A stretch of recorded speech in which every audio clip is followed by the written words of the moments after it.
Olá, seja bem-vindo ao Vida em Equilíbrio, esse podcast que te convida a fazer um caminho diferente, um caminho para questionar o automático, um caminho para olhar para dentro e também para ver com propósito, viver com presença e viver com saúde integral. Pois é, e eu, Andréa Cunha, que sou terapeuta, palestrante, mentora, estou aqui com esse propósito de trazer assuntos que realmente trabalhem a alma, que trabalhem ativação de vidas. E hoje, gente, eu trouxe um assunto bem profundo, um assunto de fato que muitas pessoas passam ou já passaram e quem sabe um dia vai passar, que é a crise existencial. E para falar sobre esse assunto, eu trouxe um expert nesse assunto, que é o Jordan Campos, que está aqui comigo, que é um profissional já atuante, que já trabalha com vidas, já transformou muitas vidas, né, Jordan? Bem-vinda, você que é psicoterapeuta transpessoal, não é isso? Também você já escreveu alguns livros, palestrante, por favor, se apresente. Bom, eu sou Jordan Campos, psicoterapeuta, a gente já rodou o mundo inteiro, levando o nosso trabalho, levando tudo aquilo que a gente tem um grupo de estudo e pesquisa também, onde a gente produz artigos científicos dentro da área da psicoterapia, e esses artigos eles rodam o mundo, eles são publicados, a gente tem um trabalho muito sério, a gente hoje tem a maior especialização em psicoterapia transpessoal para não psicólogos, para qualquer pessoa de toda a América Latina, a gente já formou mais de 1.300 alunos em 14 anos, então eu sou um psicoterapeuta clínico, sou escritor, sou pai de trigêmeos, de um adolescente de 18 anos, então é quase que um pós-doutorado em educação infantil também, atendo desde o público infantil até o público idoso, atendo também gestantes, onde a gente faz a psicoterapia de acompanhamento pré-natal, que é um assunto bem bacana dentro da realidade intrauterina, né, que a gente começa a ter noção da realidade ali, dentro da barriga de mamãe. Que bacana, né? Então você é um terapeuta completo, né? Eu acho que sim, acho que sim. Que bacana, eu fico muito feliz em ter você aqui, porque eu já sou fã, já sou seguidora. Que maravilha. Já acompanho o seu trabalho e gosto muito, tanto assim, da sua linguagem, a sua atuação, né, dentro desse trabalho que é muito sensível, né, ao mesmo tempo impactante na vida das pessoas. Perfeito. A gente sabe a importância de estar ali trabalhando com pessoas, trabalhando crises existenciais, trabalhando traumas, né? E é muito delicado, né? Faz com que a pessoa realmente, assim, para fazer com que ela entre nessa profundidade do ser, né? Para olhar a sua alma, é preciso que a gente realmente saiba ter esse olhar, essa escutativa. Isso. E, claro, esse grande propósito dentro da gente para ajudar o outro. Perfeito. Então, assim, parabéns pelo seu trabalho, tá? Muito obrigado. Por isso que eu fiz questão de você estar aqui hoje, porque eu queria falar sobre exatamente o momento que todo mundo passa, Jordan. Eu vejo, assim, que mesmo pessoas que já tenham, tipo, nível de vida bacana, seja financeiro, já passou por várias coisas, né? Idade e tal, algum momento da vida ela tem uma crise existencial. Né? Pelo seu olhar, né? O que é exatamente uma crise existencial? Existem crises existenciais pontuais, que elas não são tão preocupantes. Crises existenciais pré-natal, pré-aniversário, em um luto, em um momento onde se perde alguém. A gente chama isso de um luto normal ou de uma síndrome de aniversário, que acontece, onde a pessoa fica um pouco deslocada dela mesma, mas isso passa e se resolve e não é algo muito grave. A crise existencial, quando ela começa a se estender durante muito tempo, ela questiona a própria existência. Exatamente. Ou seja, essa existência ela é questionada por falta de identidade. Então são pessoas que na construção da sua personalidade, do seu mundo, na maioria das vezes estão lidando com um personagem, não com o ser principal que são elas.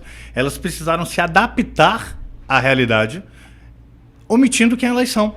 Em determinado momento, a crise existencial bate na porta dizendo, ei, e eu? E o eu de verdade? É como se você, para conseguir ser aceito, né? A crise existencial também tem um pouquinho de um processo de baixa autoestima, com um pouquinho de complexo de inferioridade, e você tira para uma amostra geral. A maioria das pessoas gosta de sorvete de chocolate. São sorvete de chocolate. Mas eu nasci sendo sorvete de umbu. E eu não sei se todo mundo vai gostar de mim. Né? Mas óbvio que tem quem queira. E se eu me apresento como sorvete de umbu, né? Alguns sorvetes de chocolate não vão me curtir, mas eu vou encontrar com mais facilidade o meu sorvete de umbu e vou fazer uma parceria bacana, comercial, de amizade, verdade, né? De relacionamento. Mas o que é que faz? Quando eu vejo que tem muito sorvete de chocolate, eu digo, eu vou escolher uma tática, eu vou colocar uma calda de chocolate no meu sorvete de umbu e vou me apresentar como sendo uma coisa que eu não sou. As pessoas vão tocar em mim e vão sentir o sabor de chocolate, mas eu não sustento isso durante muito tempo. Em determinado momento, com crises, com caos, com o que acontece, vai derreter e as pessoas vão dizer, nossa, você mudou, não era bem isso que eu estava esperando, e você vai cansar de, como o Lulu diz, né? Não leve o personagem para a cama, pode acabar sendo fatal. E é de fato desse processo. A crise existencial é exatamente isso, é a ausência de mim em mim. Olha, né? que ótimo. Ou seja, eu não construí um acervo daquilo que eu sou. A minha identidade não está boa e eu não tenho liberdade de expressar quem eu sou. Eu não aprendi. Eu estou preso a crenças, a padrões, a modelos, a personagens e não consigo. Então, a liberdade é que vai me levar para a identidade. Eu não consigo ter identidade se eu sou preso. Uma pessoa que está presa, ela não consegue expressar quem ela é. Presa por um relacionamento, preso por uma mãe, preso por um pai, preso por um sistema. Não consegue. Então eu não sou o eu integral. Exatamente. Entende? E quando você se dá conta disso, aí vem aquele vazio, né? Exato. Aquele questionamento que é, poxa, o que é isso? O que é minha alma? O vazio se revela, o vazio sempre esteve ali, ocupado pelo personagem, né? Personagem, que não é a pessoa. Não é a pessoa. Né? Se de fato você não é a sua essência, qual o sentido? Né? Então, como você falou, é uma máscara, na verdade, que você usa para poder viver num determinado grupo, né? Num determinado momento, ou um determinado relacionamento, pertencer, né? Exatamente, é fazer parte da tribo, se pintar daquela cor que você não sabe nem porque você está se pintando para pertencer. Isso abre o caminho para aquele existencial das drogas, do álcool, de tudo, porque as pessoas acabam entrando para se sentir pertencente. Ah, todo mundo bebe, eu tenho que beber. Pô, eu tô solteira agora e preciso de alguém, quero alguém para mim. E aí, amiga, como é que faz? Não, a gente vai ter que ir pra balada. O que mas, tem amiga, pra hoje? Assim, esse negócio, você é muito cafona, tá, amiga? A gente vai pra balada, vamos cortar esse cabelo aí, vamos botar uma franjinha, vamos botar um salto, mas eu não gosto de salto. Mas não, mas você vai botar um salto, vai botar um batomzão vermelho, e amiga, você vai ter que beber. Amiga, eu gosto de água de coco. Não, você vai beber uma caipirosca. Cara, uma caipirosca, você tem que estar na mão, pelo menos, com a caipirosca, amiga. Amiga, tô lhe dizendo isso.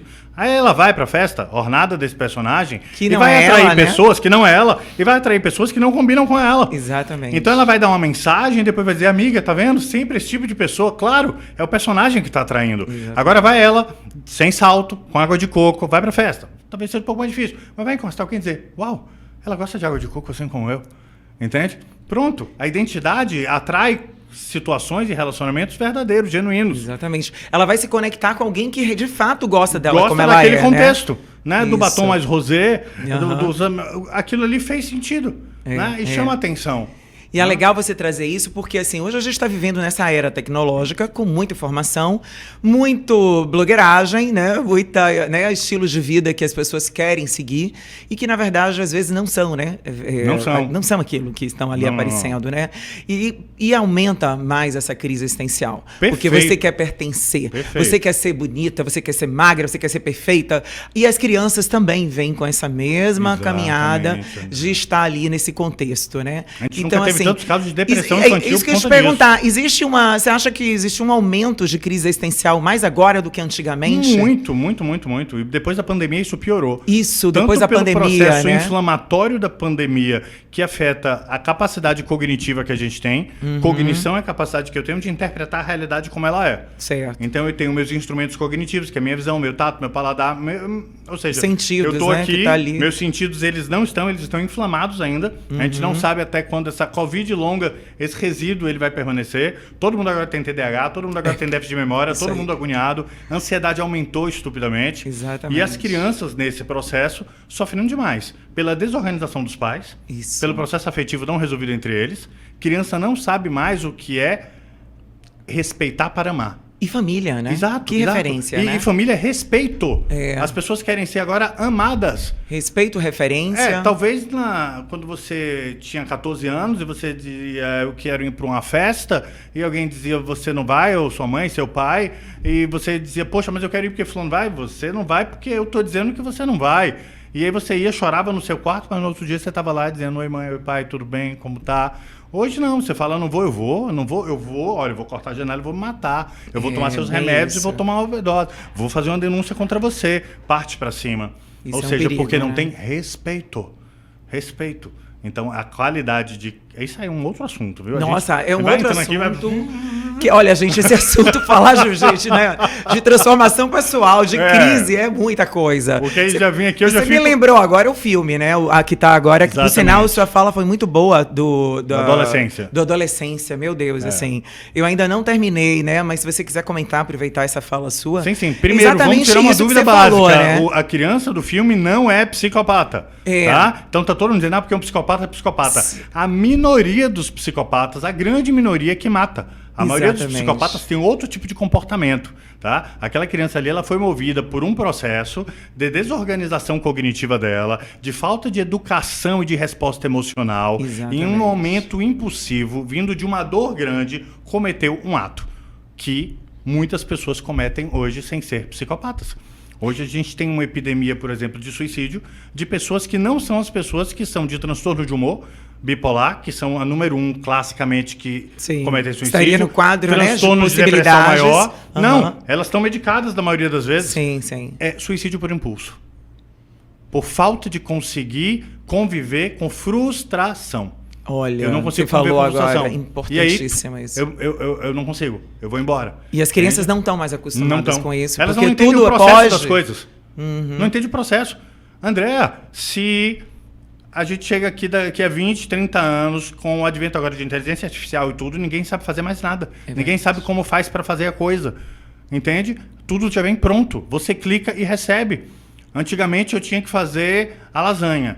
Vamos pegar o trigo, vamos colocar na massa, vamos fazer todo mundo junto. Agora passa pelo negocinho, vai cortando, pega a carne, beleza. Aí depois vem o pacotinho lá das marcas prontos. Você não sabe como foi feito, mas você come. Agora você não vai nem abre, você pede pelo iFood, já chega na sua casa e você também não sabe o processo. Então, se acaba a rede social, se dá um boom aí nessas brigas aí de China com Estados Unidos, com não sei o quê, as bombas caem e tudo isso vai embora, você não sabe fazer uma refeição. Você não sabe fazer processo básico. As pessoas não têm mais paciência para o processo. Elas querem o prazer imediato, e aí é a síndrome dopaminérgica exagerada, dopamina ruim, que é a coisa de tudo rápido. De toda hora precisa ter alguma coisa que me surpreenda. Sempre e o processo. Mais. Pessoas abandonam. Por exemplo, você toca algum instrumento, André? Não, queria você toca ter algum instrumento? tocado. Eu queria ter Qual tocado violão. Você toca? Guitarra. O Igor que está aqui com a gente, gente. O Igor toca o Igor, na primeira vez que ele pegou uma guitarra, ele tocou uma música toda? Não. Quanto tempo você demorou para tocar uma música toda e dizer, cara, eu estou satisfeito? Anos. Entende? Ou seja, ele precisou ter motivação contínua durante o aprendizado da guitarra. Hoje você pega uma guitarra, dá pra pessoa, a pessoa tirou. É como esporte também, não consegue, né, e aí diz assim, eu não quero guitarra, a guitarra não presta. Exatamente. Por que não presta? Porque a pessoa não teve a paciência e o prazer. Ele teve o quê? Prazer retardado. Olha, isso aconteceu com meu filho, tá? Eu tive uma fase de descobrir qual é o esporte dele. Porque ele entrava numa coisa, aí eu não queria. Esse primeiro futebol, ele achava que ele não era bom. Aí saiu, voltou, até que descobriu que tá tudo bem, goleiro. Ficou lá, mas ainda não é tão satisfeito. Depois ele passou capoeira, experimentou um monte de coisa. Teve uma hora que eu disse assim, comecei a estudar sobre jiu-jitsu. Já conheci uma pessoa que convivia, que tinha escola de jiu-jitsu e tal, então eu aprendi muita coisa. E sou muito fã também da Kyria, a Gracie, que ela tem uma forma maravilhosa. Inclusive eu vou fazer um próximo podcast falar sobre isso também, jiu-jitsu para criança. E eu comecei a ver a importância do jiu-jitsu para aquela criança que eu criei sozinho, meu filho, né? Sozinho, que eu digo, sem o pai tão presente. Então eu vi que ele precisava dessa energia do masculino e o benefício do jiu-jitsu. E, de fato, né? Ele queria fazer de novo, igual ele fez com todos os esportes, abandonar. Porque ele não tinha essa persistência. Eu disse, não, agora você vai continuar. Eu vou te dar um prazo para você experimentar e só depois desse prazo a gente vai conversar. Resumindo, ele ficou apaixonado e é o esporte dele. Perfeito. Entende? Ele realmente precisou ir, né? Teve, como sempre vai ter, né? Aquela birra de, eu não tô afim, quer experimentar coisa nova, porque fica o tempo inteiro ali nos jogos. Não, o esporte é que essencial, é aquele prazer. Né? Você tá certo, você fez exatamente, você foi catando. Não, e dá foco, dá uma cognição muito boa, aprende a questão. É um esporte estratégico também. Exatamente, precisa de estratégia, precisa de força, desenvolve muito nos meninos novos a questão de modulação de testosterona, que é o tesão pela vida. Exatamente. Né? A autoconfiança, tá? Isso. Que tem ali, porque o momento dali da luta, que ela não é uma briga, é uma arte marcial, primeiro, Isso. né? Falando totalmente disso. estratégica. Exatamente. Onde você tem que entender o movimento, como sair. Então, tudo que mexe com estratégia é muito melhor do que dar um soco e sair. E o estado de atenção é maravilhoso, porque Exato. a gente sai do futuro e fica ali no presente, porque o esporte ele tem que ter isso, né? Isso, a presença, então é aquela né? coisa de saber ali onde, né, como é que vai se sair daquele momento. Então é muito bom. O esporte realmente indico muito para, além das terapias, também complementar, né, os jovens e a nossa vida E também. no mundo da ansiedade, porque a gente E tem... no mundo da ansiedade, A ansiedade, verdade. o esporte, ele ajuda a drenar a ansiedade. Não é? O TDAH, né, que a gente fala Exato. tanto. Eu falei muito esses dias, tá? Nos últimos podcasts sobre isso. E é polêmico esse negócio de TDAH, porque a maioria das pessoas diagnosticadas com TDAH não tem TDAH. E na verdade é muita, como já disseram Porque tem todos. o T, entendeu? T de transtorno. De transtorno. Não, ansiedade provoca déficit de atenção e hiperatividade, mas não é transtorno. Sim, sim. O T do transtorno que é o problema. O transtorno de desenvolvimento. O TDAH é um transtorno de desenvolvimento. Ou seja, no desenvolvimento da minha vida, eu tive um problema neuro que atrapalhou e causou um transtorno na captação da realidade, no meu sistema cognitivo que precisa perceber, focar, buscar uma memória e decidir. Então, esse foco e essa percepção, eles são prejudicados no meu desenvolvimento, na construção do meu cérebro. Ou seja, se por outro motivo eu estou nervoso, eu estou ansioso e eu tenho um déficit de atenção, isso não é TDAH. Eu preciso reduzir a ansiedade, eu preciso melhorar o sono, eu preciso regular a alimentação, eu preciso dar esporte e a pessoa sai do espectro. E diminuir essa coisa de multitarefas também, que eu já vi que também um grande problema, principalmente as mulheres. Eu sempre me coloco, porque a gente quer fazer 1000 coisas e de fato você não consegue. Sua mente não está pronta para fazer 10.000 coisas. Que maravilha, seu exemplo. Imagina, eu quero fazer 1000 coisas. Imagina seu notebook aberto com várias abas.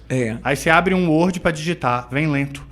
Porque tem muita janela aberta. Muita janela aberta. Você então não é excelente o problema exemplo. não é no Word, o problema são as janelas que estão abertas. Exatamente. Eu e qualquer fecho as gente, janelas. né? Nossa mente, é assim. Muita informação. Quantos links aí tem abertos agora na sua cabeça? Você está com quantas janelas abertas nesse momento, querendo focar em uma?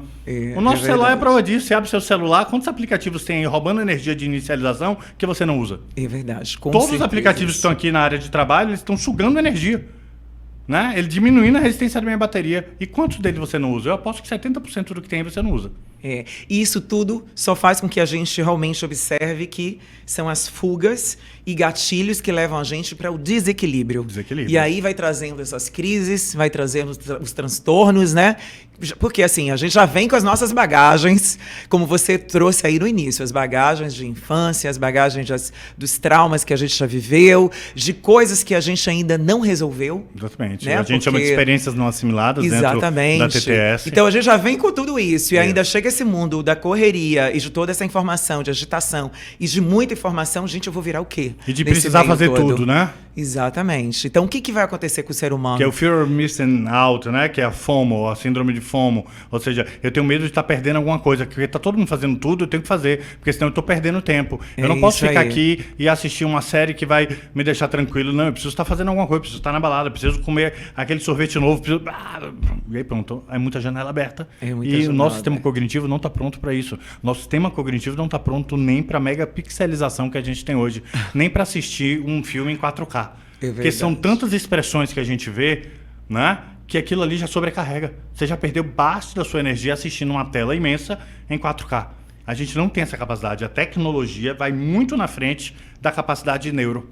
É como se a gente estivesse andando ainda numa velocidade e a tecnologia em outra. A neuroconversão, ela demora. Isso, exatamente. Até porque tudo que é novo, né? A tecnologia não precisa da neuroconversão, mas a gente precisa dela e utilizar ela. Então são poucas as pessoas que vão ficando dominando esse processo, pouquíssimas. Principalmente pessoas que têm uma superdotação.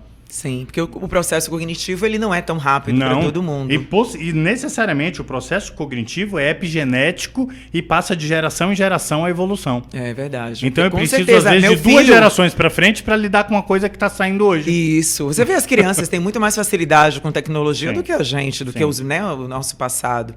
Gente, e depois de que a gente falou tudo isso, gente, olha só que maravilha. E aí? O que fazer? O que você diz para essas pessoas que estão ouvindo a gente?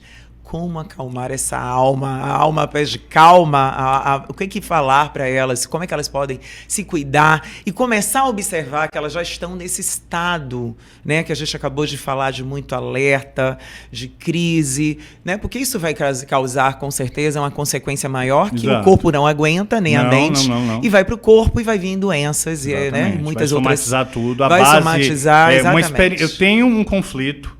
Não resolvi o conflito, virou experiência não assimilada. Essa experiência não assimilada vai pedir para o meu corpo uma resposta. Então, sempre que tem alguma coisa que eu tenho que resolver, ela vai mandar meu corpo liberar mais adrenalina.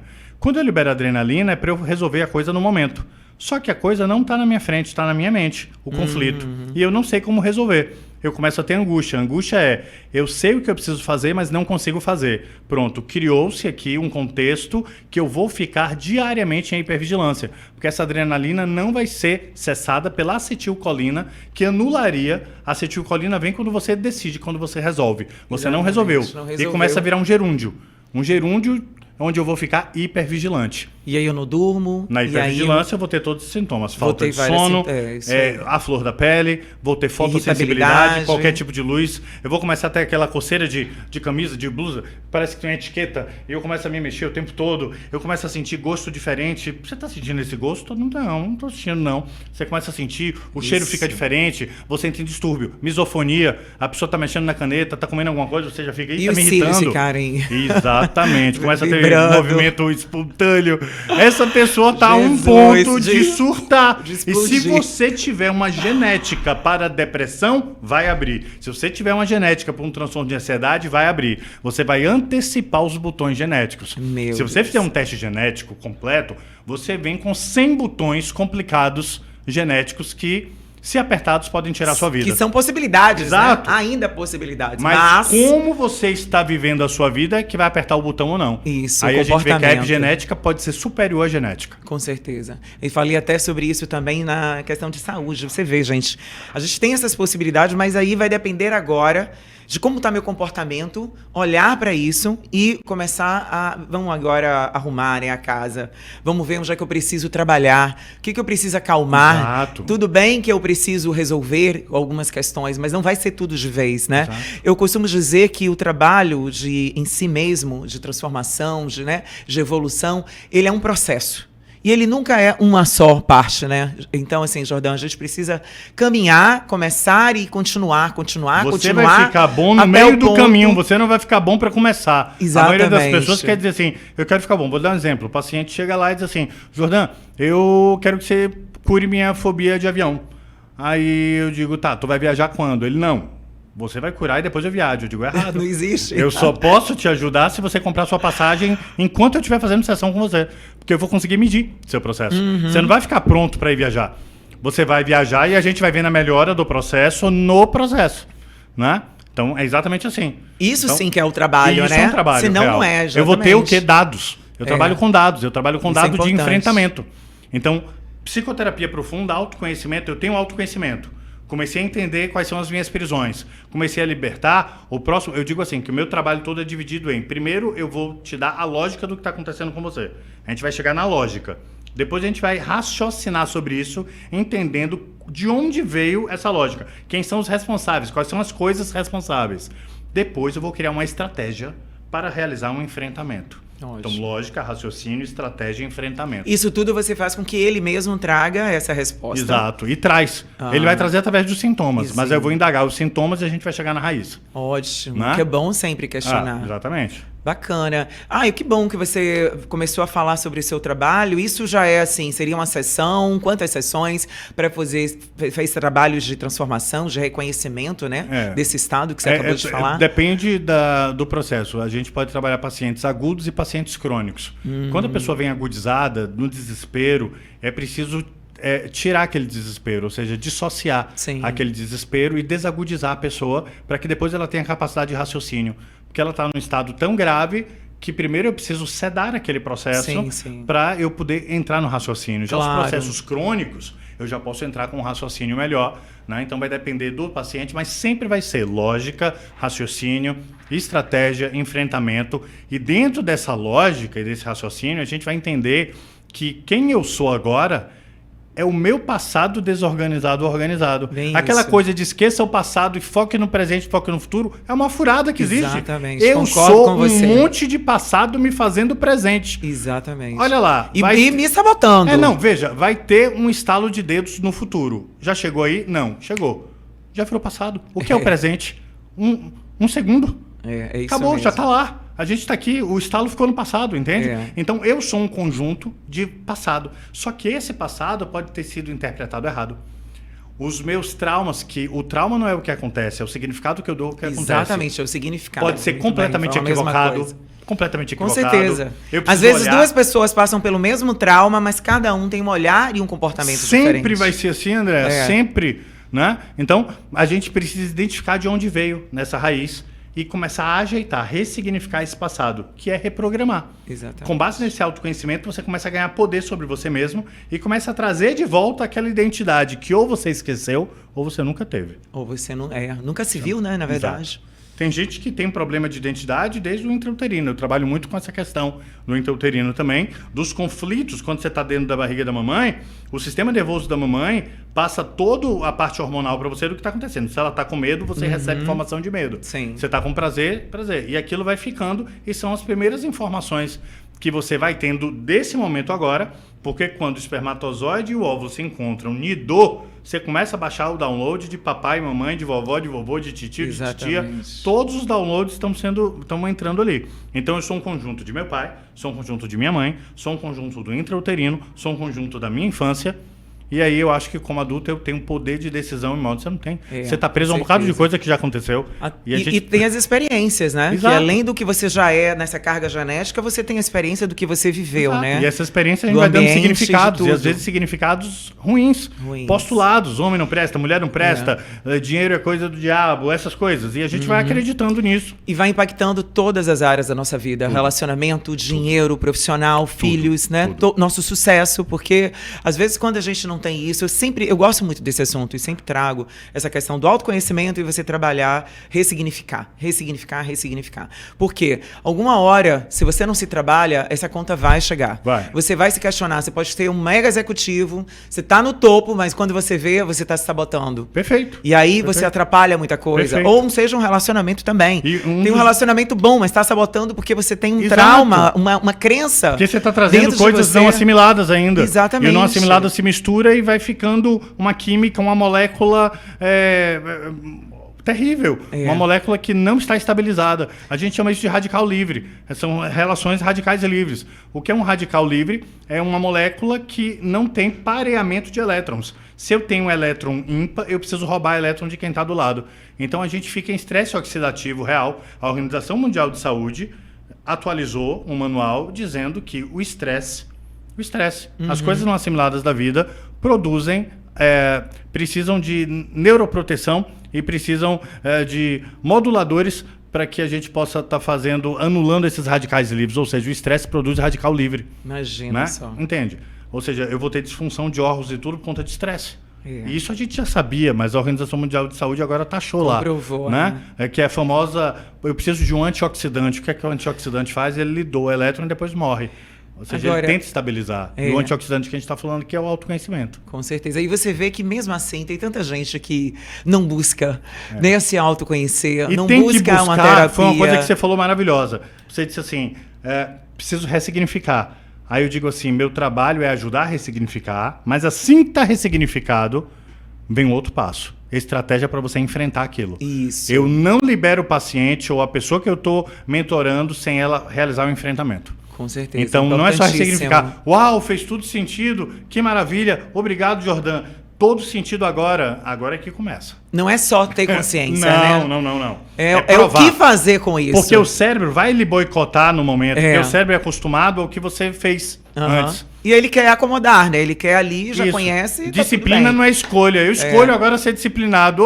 Se fosse assim, todo mundo estava no shape, todo mundo não tinha mais alcoolismo, não tinha mais droga. Né? Não é bem assim. Não, você aprende a disciplina no processo do enfrentamento. Com certeza. E que na maioria das vezes é por dor ou interesse. Nada de, não, eu tô fazendo por amor, você não faz por amor, não. Existe. Eu é também acho. Interesse, é dor não interesse. Existe processo de transformação, você buscar assim, você tudo bem. Não tem. Você sempre vai pela dor, sempre vai por alguma mudança que você realmente quer. Né? Ou porque tá um relacionamento que alguém tá falando que não tá legal. Agora, de novo, assim, né? Eu vejo que existe algumas resistências ainda das pessoas pararem para buscar esse olhar para dentro de si. Né? Por que isso, né? De realmente se dar, é como se assim, eu dou prioridade para tanta coisa na minha vida, mas eu não dou para olhar para mim mesmo. Por que isso? Você acha que existe ainda um preconceito? Quem olha para si mesmo quer mostrar que é fraco? Ou, sabe, o que é exatamente que você percebe? Existe também uma deseducação de autocuidado. Sim. A gente acaba não entendendo que servir é mais importante porque eu preciso caber. Então, quanto mais eu sirvo, mais eu estou cabendo, mais eu estou sendo visto e tendo autoestima reforçada pelo externo.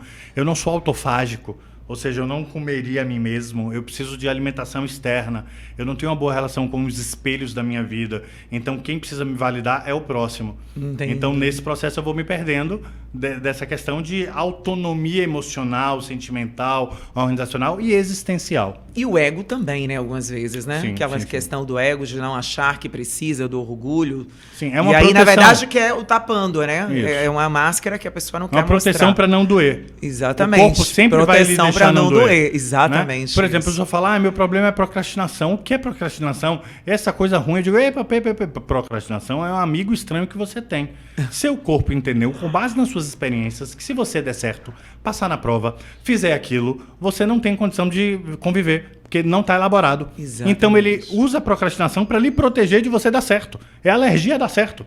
Né? E aí você chega na prova, você não faz, você não entrega. Por quê? Porque você tem medo da liberdade. Você tem medo de dar certo. Você tem medo de ter autonomia. Então você tem uma desculpa que é eu sou doente, eu tenho um problema, eu não estou bem. Porque quantos pacientes, André, na minha vida, quando a gente caminha para um processo, diz assim, caraca, quer dizer que agora eu posso ficar melhor e eu estou me sentindo melhor. Então, eu que vou ter que levar meu filho na escola, fazer compra agora, porque antes eu não fazia.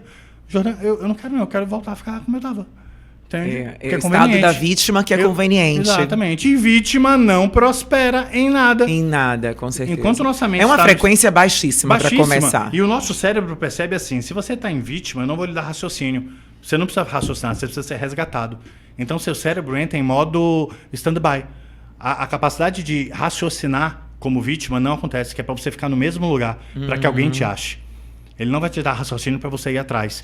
Então, eu estou vitimado, eu estou lamentando, o seu cérebro vai dizer, fica quieto. Aí você diz, tá vendo que nada dá certo? Claro, você não vai ter ideia enquanto você está como vítima. E aí, essa pessoa que vive assim, para ela estar assim numa crise existencial e passar pela vida e não perceber, né? Tipo, passou, oi, cadê? O que eu fiz?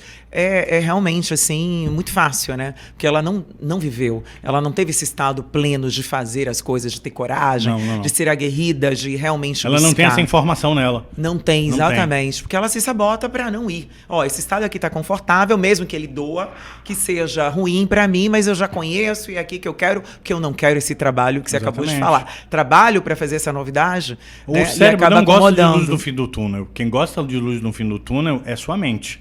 É seu pensamento raciocinado.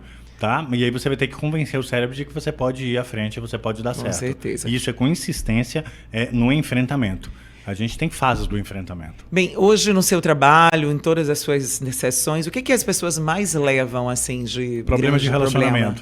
Relacionamento, tá muito, né? 90% é relacionamento. A pessoa chega dizendo, eu tô depressiva, eu tô mal, eu tô procrastinando. Quando a gente vai olhar, no fundo, tem um relacionamento não resolvido. Sempre tem. Relacionamento, né? tanto amplo, relacionamento não só amoroso, né? Com afetivo. pai, com mãe, mas sempre tem um relacionamento que gerou uma experiência não assimilada e a pessoa quer que aquela pessoa... veja ela quer entender por que a pessoa fez aquilo. Ela tem aquela coisa de enquanto a necessidade. não ficar garantido. Meu pai falhou, minha mãe falhou. Eu recebi outro dia uma paciente que ela dizia que o problema dela todo é porque a mãe dela gostava mais da irmã e não dela. Então sempre deu mais atenção à irmã. E ela hoje estava assim, com a raiva imensa, não gostava de relacionamento, sentia rejeitado. Aí eu olhei para ela e disse assim, vem cá, sem você me contar mais nada da sua vida, por acaso você tirava muito mais notas boas do que sua irmã? Ela, sim, claro. Aí eu digo, na realidade você, assim, sua irmã era uma pessoa problemática, né? Ela, como é que você sabe? Eu digo, mãe, quando vê um filho bom, ela bate um carimbo de validação e deixa ele ir. Ela cuida do mais fraco. Você era mais forte. Você foi validada. Aquilo foi um susto para ela tão grande. Eu digo, sua mãe lhe validou o tempo todo. Dizendo assim, ela não precisa de atenção porque ela é muito boa. Isso lhe deu outra sensação, mas a sua mãe teve que cuidar da como é você e a sua irmã hoje. Ela, pois é, minha irmã vive lá na barra de minha mãe até hoje, eu não, já tenho isso, já tenho aquilo. Pois é, já independente. Entendeu? Acontece com as figuras fortes, né? O meu caso. Seu vazio lhe impulsionou. Minha família sempre foi assim, a mais velha, a mais independente, a cabeça, eu busquei. Então eu nunca via ninguém fazer, coitado, André, vamos dar atenção. Gente, André, tá tudo bem? Não, pelo contrário, todo mundo virava pra mim, não, minha filha, eu sei que você vai se virar, tá tudo bem. Então, assim, eu sofri um pouco isso também, mas entendia, né? Na verdade, era o meu modelo, né? Minha forma de ser que fazia com que minha família entendesse que, Andréa sabe andar, ela sabe o que quer. Isso é legal. Bem, em relação a tudo isso que eu vejo falando de crises existenciais, mas também falando sobre, queria trazer para você hoje um assunto que é bem interessante sobre esse excesso que a gente tem hoje de performance, esse excesso de dar certo, sabe, essa busca constante de ser perfeito. Isso, sem dúvida, vai afetar também o nosso emocional, vai afetar de diversas formas e até mesmo a questão profissional, né, Com toda certeza. Então, assim, hoje acontece muitos casos de burnout, né? A gente no outro dia está falando sobre a questão do índice, né? De brasileiros e baianos também, né? Que hoje eles saem do trabalho, de afastamento profissional por causa do burnout, né? Que esse de outros problemas de saúde mental também. E a Bahia é o campeão do Brasil, é o estado campeão. Por que a Bahia é o campeão? Logo essa terra de festa. A Bahia está lá como o estado que tem maior pedido de saída, pedido de suspensão de trabalho, pedido de atendimento médico de todo o Brasil. É uma boa tentar pesquisar por que na Bahia, né, acontece isso, mas é uma realidade brasileira, é uma realidade global. Os afastamentos estão muito maiores nesse momento. Eu digo que nesse momento o mal do século não é a depressão, o mal do século é a comparação. Olha, muito bom. Então, as pessoas estão se comparando demais com outras coisas e buscando performance que ela nunca vai conseguir. Você olha para aquele corpo e você quer ter aquele corpo. Você não quer trabalhar o seu corpo, você quer ter aquele. Você quer ter tudo daquele. E isso causa uma frustração imensa. Porque para você, ninguém consegue se colocar no lugar do outro. Porque você tem que ter vivido a vida do outro. Você tem que entender como uma pessoa dorme, acorda, como uma pessoa foi criada, os dramas que essa pessoa passou. Então a gente os leões que ela enfrenta, porque não é só aquela grama verde que está ali por acaso, né? Ela tem que ter todo um processo que aconteceu para ela estar ali. Então não adianta só ver a glória, tem que ver. Já que você quer, acha o outro bacana, então por que não modelar essa pessoa? Veja o que ele faz. Modelagem é bacana. Né? O que ele realmente está se doando, não fazer igual, mas ver para aprender. Porque é muito fácil, como você falou, querer a vida do outro, né? Ter o sucesso do outro. Mas e aí o processo? Você também tem que aprender que tem esse fazer, né, para poder acontecer, né? E a questão do burnout, ele realmente, assim, é uma questão que pode ser tratada com vamos dizer assim, um tratamento longo, mais curto, essa síndrome? É um tratamento médio, André, é um tratamento médio. O burnout ele é classificado como esgotamento laboral, ou seja, você tem que ter trabalhado muito para ter, mas a gente vê pessoas também que têm um brain fog, né? Que é parecido com burnout, mas não significa dizer que ela passou por trabalho intenso. Então, o brain fog ganhou muito, que é o quê? Uma neblina no cérebro, muita visão depois da pandemia. É esse estado de apatia, esse estado de falta de energia. Né? Mas teria a ver também com falta de propósito, sentido de vida? Também, mas tem uma causa orgânica e psicológica associada, né? Sim. Que é o desgaste mitocondrial vindo da inflamação sistêmica da Covid. O SARS-CoV ele utilizou de uma maneira muito astuta para entrar na célula e dominar a célula. Na maioria das vezes, tem vírus que agem de maneira diferente. Todos os vírus eles querem entrar, atravessar o citoplasma, chegar no núcleo e mandar o núcleo replicar ele. Por que a Covid foi tão diferente? Porque antes de ir para o núcleo, ela ia em outra organela. Ela ia na mitocôndria, que é a central de energia. E ela desligava a mitocôndria. Ou seja, ela derrubava o sistema, deixava tudo escuro. Tudo escuro. E depois ela invadia. Aí o vírus foi embora. Mas quem vai ligar a mitocôndria? Entende? O grande problema da Covid é esse. Ninguém ligou a mitocôndria. Então a pessoa saiu, mas algo não está normal. a energia não está normal, não é? Então, aí, para as pessoas que já estavam no seu limite, os casos de burnout pipocam, os casos de brain fog pipocam, e o tratamento, ele é multiprofissional, tá? Nos casos de burnout, a gente vai precisar de psicoterapia, com toda certeza.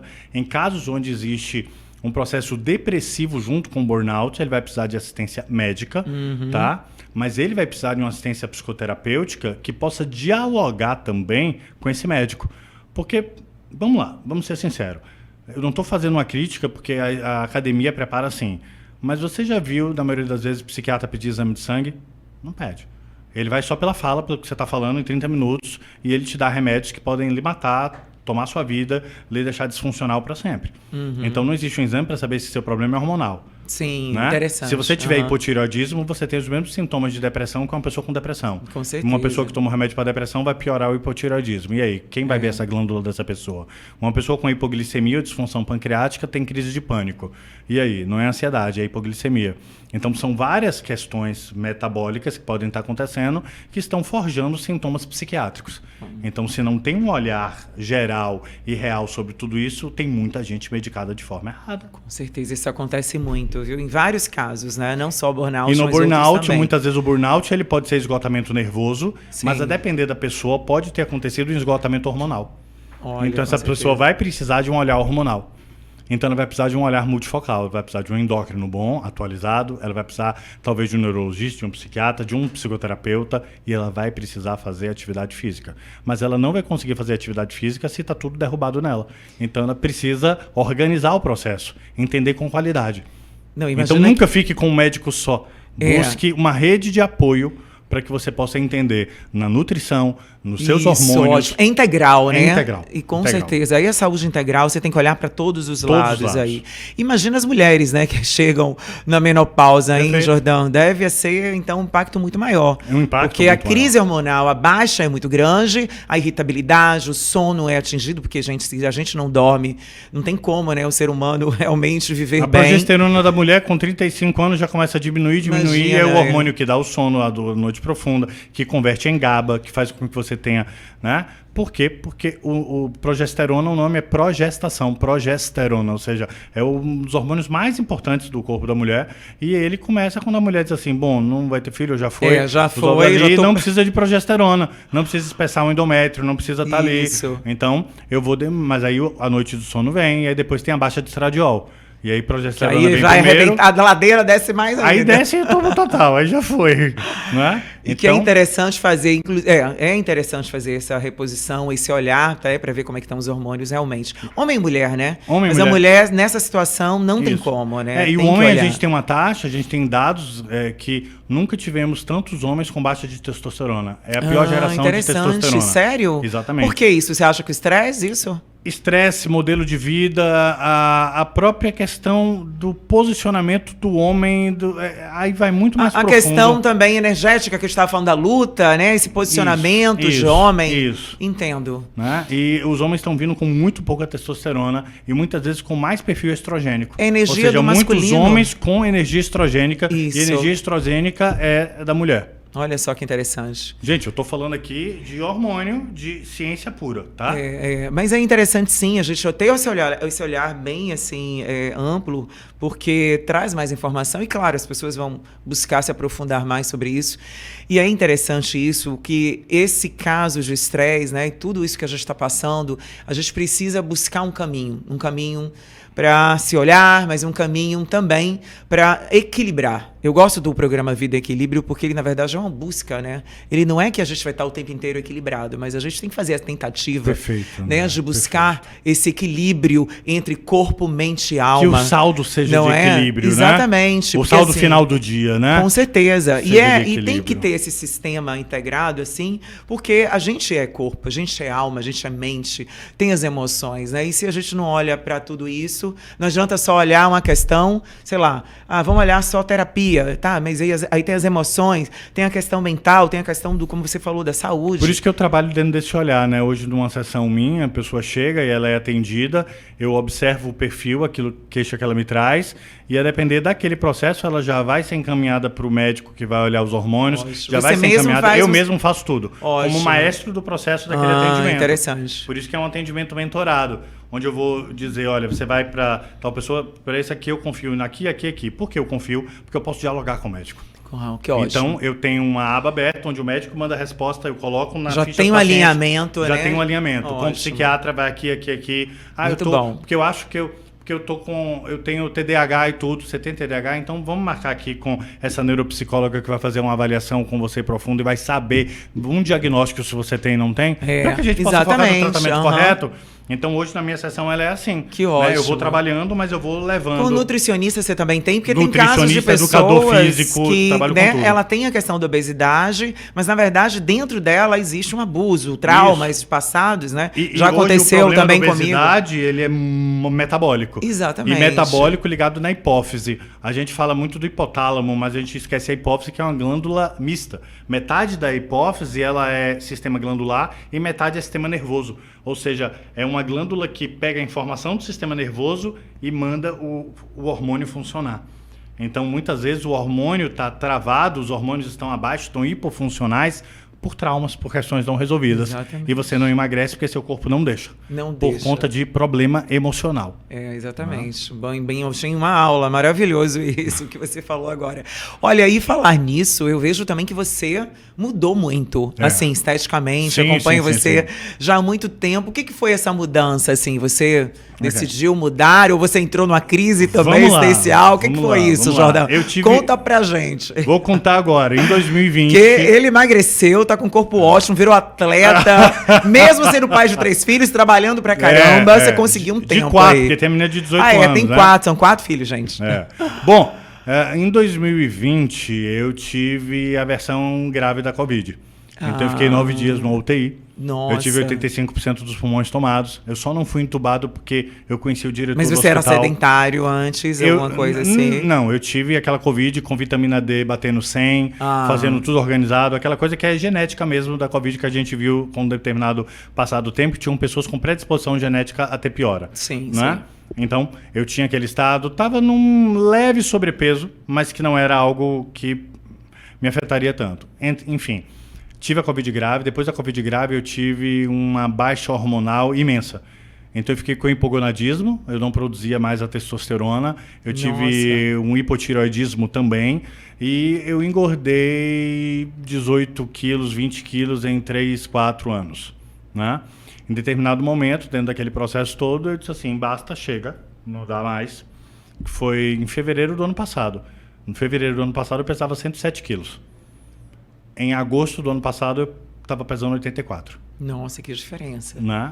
Isso, eu fiz todo esse processo, busquei toda a ajuda de especialistas e amigos, mas eu foquei muito na atividade de força e de musculação. A musculação, para mim, foi o ponto principal desse processo, porque o estímulo da musculação, inclusive, libera hormônios, libera substâncias que vão me ajudar, né? Seu remédio natural, e vai me ajudar a me manter naquele estado de metabolismo alto. Que ótimo. Então, não, e você traz essa coisa de vida, né? De energia. Isso mudou meus atendimentos. A sua aparência, tudo tá bem diferente. Entende? Você expressa saúde. E é muito bom quando é a pessoa que está ali como referência, né? Trabalhando o outro ser, a gente seja essa referência de estilo de vida, de imagem, né? Porque as pessoas olham na gente como modelo e falam, poxa, que bom, né? Que essa pessoa tem isso, né? Eu pensei assim, tem essa vivacidade, assim, né? Trazendo... E bateu agora dizer, eu vou fazer 45 anos. Não dá mais. Eu tenho esses filhos, eu tenho tanta coisa. E ainda vai ver muita coisa com seus filhos. Eu fiquei, ter saúde para isso. Eu fiquei hipertenso depois da pandemia. Eu tomava 2 remédios para pressão. Né? Tirei tudo, não tem nada. O médico tirou tudo. O cardiologista olhou para mim e disse, você não precisa mais de nada. Você está ficando hipotenso agora. Entendeu? Então, eu regulei todo o meu corpo está excelente, excepcional nesse momento, e agora virou um hábito. Regulou os hormônios, né? Fez o tratamento com os médicos e também saúde e alimentação. Quer dizer, você mudou seu estilo de vida completamente. Total. Então, assim, você vê, né? Você tinha 2 escolhas, ou ficar ali naquela dor e se achar, né, eu sou assim, essa é minha situação, ou mudar como você fez a escolha da mudança. Eu sempre fui muito radical nas coisas que eu digo que vou fazer, que precisa ser feita, então vou com muita fome, muito tesão pra cima dessas coisas. Mas, sinceramente, pra sair de uma inércia, às vezes a gente tem que ter e um pouco dessa energia. Isso. Porque tem pessoas que querem sair, tudo bem, eu acho que tem, cada um é cada um, né? Saindo indo aos poucos e ir lentamente. Mas às vezes esses impactos de mudança, quando você bota a energia na decisão e faz com mais ênfase, eu acho que às vezes até, sei lá, dá mais Isso se dá mais chama resultado. energia de libido ativada. Não a é? gente acha que a energia de libido é só sexual, não. A energia de libido é a energia que dá o tesão para você fazer as coisas.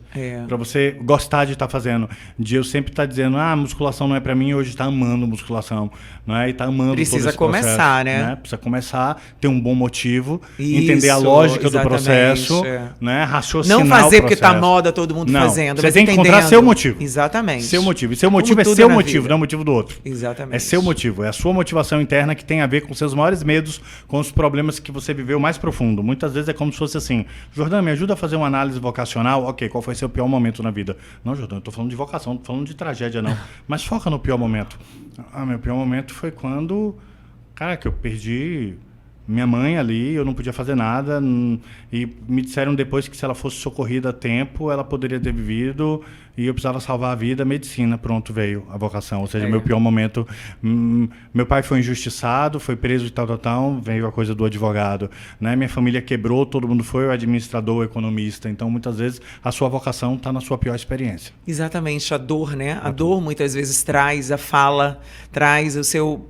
Foi na dor também que eu comecei a trabalhar a questão de transformação, né? Quando você vai se cuidar, no meu caso foi isso, eu digo, não, eu quero me conhecer, eu não quero ser vítima, né? Eu não quero ficar aqui só reclamando, porque minha vida não foi, né? Talvez como muita gente tem uma vida perfeita. Então, esse autoconhecimento, cada vez mais, eu vi, nossa, que maravilha. Então, é isso aqui, eu me conhecendo, eu estou vendo que são caminhos que eu posso ser mais forte, que eu saio do lugar da vítima e me torno o comandante da minha própria vida. E eu dou direção. Perfeito. E aí eu começo a ter prazer em cada caminhada, em cada processo que eu faço. Perfeito. E me digo, eu quero experimentar isso agora. E tudo bem, eu vou experimentar. Não gostei, não quero, agora vou para outro. Mas eu começo a ter o quê? O domínio de mim mesmo. E aí eu venho a minha identidade fortalecida. Perfeito. Por isso que, por exemplo, você fala, puxa uma coisa bem bacana. Há 15 anos atrás, eu desenvolvi um curso de formação, que é o curso de formação e pós-graduação em terapia transpessoal sistêmica. Ai, que ótimo. Lá no começo, a ideia era especializar pessoas que cuidam da saúde, né, mental e tudo, a organizar e ser um psicoterapeuta. Né? Porque psicoterapeuta não precisa ser psicólogo, tá? Então são coisas diferentes. Você é um terapeuta, você está ali, tem sempre uma briga em torno disso, mas o processo terapêutico ele é independente do processo psicológico, tanto que o psicólogo formado ele precisa de uma linha psicoterapêutica. São coisas diferentes. Então a atuação terapêutica é organizada, sistemática, com base naquilo que realmente dá certo. E em determinado momento foi passando e eu percebi que todo mundo precisava, independente se essa área de saúde. Porque eu via que professores faziam e melhoravam o processo deles, que empresários faziam e mudavam a realidade da empresa deles, que juízes fizeram e mudaram as audiências, mudaram o processo de zerar causas, muitas vezes, que estavam ali, porque eles mudaram o modelo de atuação. Uhum. Então eu comecei a ver que todas as profissões iam se valendo da experiência TTS, Terapia Transpessoal Sistêmica, e hoje o nosso curso, a nossa formação, ela é aberta a todo mundo. Eu pensava que era só para terapeuta. Não, aberto todo mundo. Qualquer pessoa pode fazer. Isso, você pode fazer para autoconhecimento, você pode fazer para melhorar a sua performance como empresário, para melhorar a sua performance. Por quê? Porque é um curso que vai te dar excelência em conhecimento humano, especialista em comportamento humano. E quando a gente entende o comportamento humano, esse selo de saúde mental hoje, a gente faz o diferencial em qualquer lugar. Nossa, então é um curso que aprende, por exemplo, olha disciplinas e habilitações. Terapia regressiva focada em trauma, ou seja, ensina você a ir para o passado e desmontar aquele processo traumático e trazer você de volta com a identidade. A reprogramação mental, a gente fala de um jeito moderno daquilo que a gente chama de constelação familiar, que é a ressonância, a repetição de padrões familiares, que isso acontece demais. E a gente ainda tem um bônus de iridologia comportamental, onde através do estudo da iridologia você consegue mapear o comportamento humano. Então é um curso maravilhoso. Inclusive saúde, né? Você vê a questão de quadro de saúde. Você vê a parte nutricional, parte de saúde, parte comportamental. Você vê tendências que você tem na sua vida, genéticas também.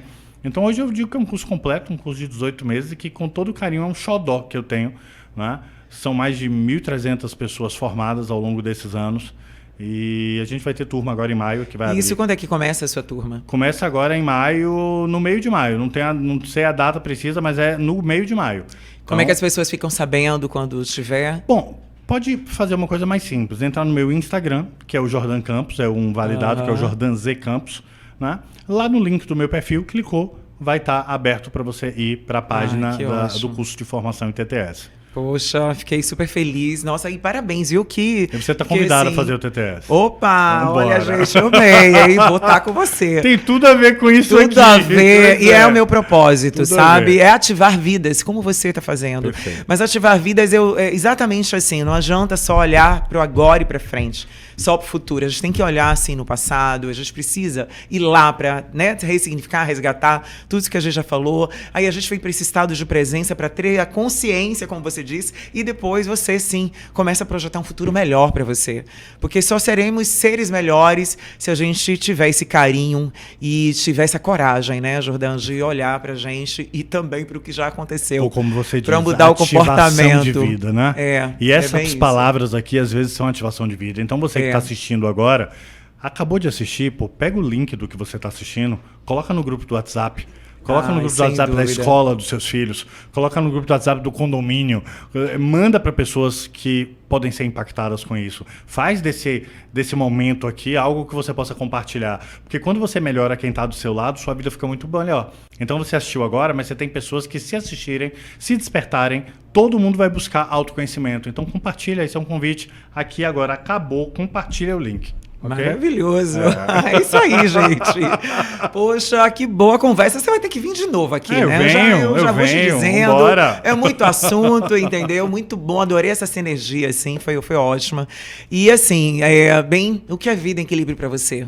Vida em equilíbrio é uma vida onde você consegue ter manutenção da sua energia, onde você não perde energia à toa. Muitas pessoas querem muita energia, e muita energia lhe deixa reativo, lhe deixa grosso, lhe deixa a flor da pele. Pouca energia lhe deixa paralisado. Então, vida em equilíbrio é você conseguir ter manutenção energética ao longo de um dia, não desperdiçando energia com o que você não precisa, com o que você não vai resolver, focando nas suas tarefas, naquilo que é importante para você. Isso é vida em equilíbrio. Nossa, eu adorei. Eu também acabei de desenvolver. É maravilhoso. Vou anotar para usar isso mais vezes. Olha, obrigada. Estou muito feliz mesmo pela sua presença. E, gente, você que está em casa, realmente é um podcast especial, é um podcast com alma. Então, passa para as pessoas que você vê que realmente precisa ouvir esse podcast. Isso. Porque não é só, né, apenas um ibope que a gente está precisando. A gente não quer isso.